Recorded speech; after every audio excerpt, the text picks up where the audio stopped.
तो पुत्र से बड़ा मोह होता है माता पिता को। अगर कोई गलती करता है ना तो कहते हैं अभी छोटा है, बड़ा होकर के सुधर जाएगा।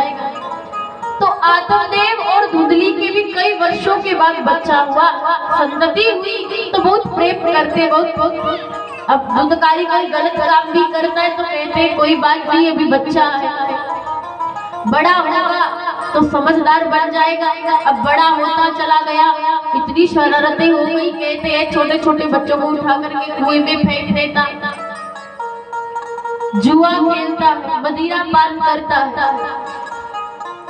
और कहते महाराज अब तो हद ही हो गई, घर के सारे बर्तन बेच लिए, सारा सामान बेच लिया, वेश्याओं संगति करने लगा।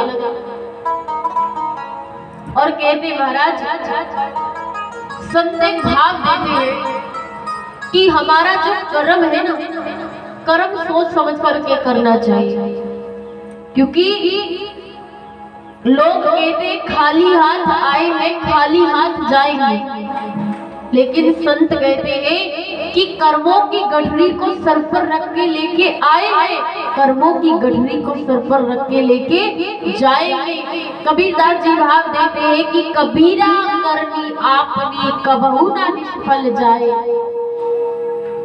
कबीरा करनी आपनी कबहू ना निष्फल जाए, सात समुद्र आड़ पड़े मिले अघाउआ।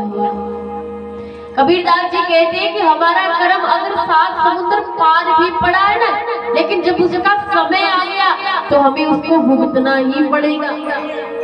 इसलिए संत कहते हैं ना तो अपने माता पिता से डरो, ना अपने भाई बहन से डरो, ना चाचा चाची ताऊ ताई किसी से मत डरो, भगवान से भी मत डरो, गुरु से भी मत डरो, किसी से मत डरो, पर हाँ अपने कर्म से अवश्य डरना चाहिए, क्योंकि कर्मों का फल तो सबको भोगना पड़ता है।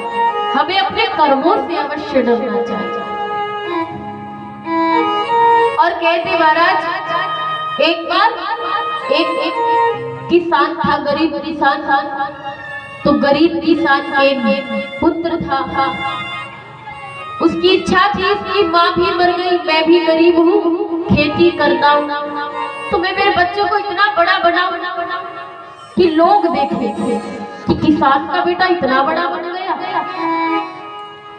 खूब पढ़ाया, खेत बेच लिया, अच्छा नौकरी लग गया, खूब बड़ा अफसर बन गया।